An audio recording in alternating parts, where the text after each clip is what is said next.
If you're at home and don't have that much work to do and can't remember the last time you took a relaxing vacation, consider using the coronavirus quarantine as a time to retreat. Hi everyone, you're here with Milka. Welcome to the Artemis Speaks YouTube channel. In this video, we are talking about using social distancing as a time to retreat. Sometimes your greatest idea, which can change your life possibly, can only come to you when you are in a place of quiet and solitude. Learning to use alone time and quiet to tap into your creativity is a gift. And it is something that can help you come up with your next greatest idea, invention, also maybe to reach into something deeper, a creative spirit in yourself that you didn't even know you possessed. What are some things that you can start right now? I want you to think about that, something that you've been wanting to do. While you're doing that, don't forget to subscribe, click on the notification bell so you're notified when I drop a new video. And don't forget to like and comment below. Also, in the comment section, write down what your dream retreat is. If there's a particular place you like to go to, I know I have a few that I love, like Omega, Kripalu, Esalen. They're not paying me for this, but these are places that I've gone to that have been amazing experiences for me in the last few years. Even though right now we can't physically go to a retreat, but you can create a retreat in any environment. You can create it in your home right now. And so nothing is a better time than right now just to actually consider doing that.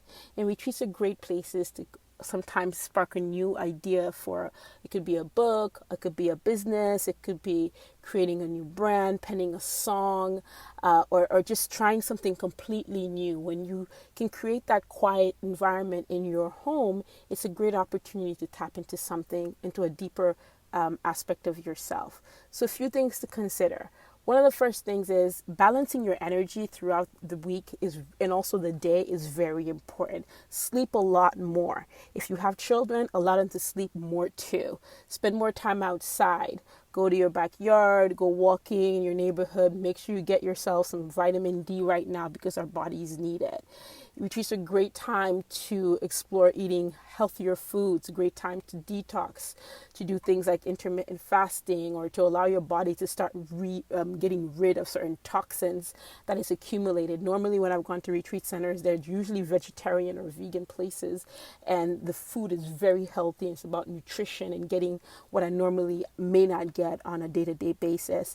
Doing things like walking, yoga, bike riding. These are all low-impact activities. It's also very important for you to continue to stay active and have movement. So these are things you can do. If you're going into this retreat mode, I would not recommend doing high-impact activities because they can take a toll on your body. So doing things that are lower impact, and also staying away from excessive drinking and smoking or anything that could compromise your immune system is really important right now. This is something I did during the last few weeks, and I feel like it allowed me to get to this place where I can now, my mind feels a lot more clear. I feel like I can write, I can just be a lot more effective than I was a few weeks ago, and it was all because of slowing down.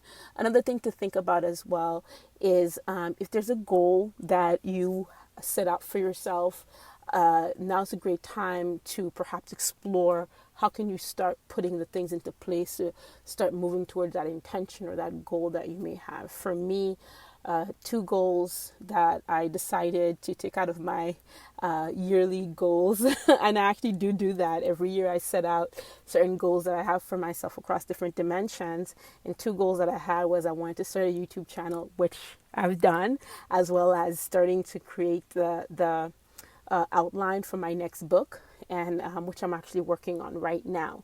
And so I've been very disciplined about it, and I've also figured out, okay, what works for me, what doesn't. So strategizing a creative schedule allows you to work at peak flow. So some people work really well in the morning, some work in the evening, some work at chunks of time. Some need, they can crank things out in 4 hours and they're done for their day. But whatever it is that works for you, try different things to see what works best. Lastly, prioritize what is urgent and what is not. It can wait. It's really important for you to focus on really what matters right now, because this is a scary time for many of us.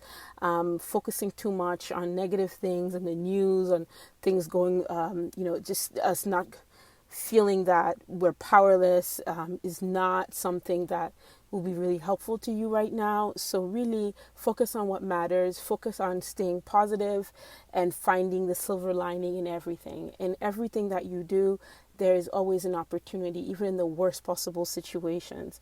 You know, as important as it is to stay productive, it's not crucial.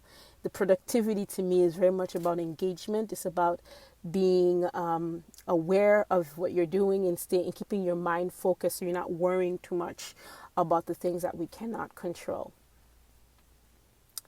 So take the time right now to focus on what you can do to to be healthy and to reprioritize what matters for you most in your life.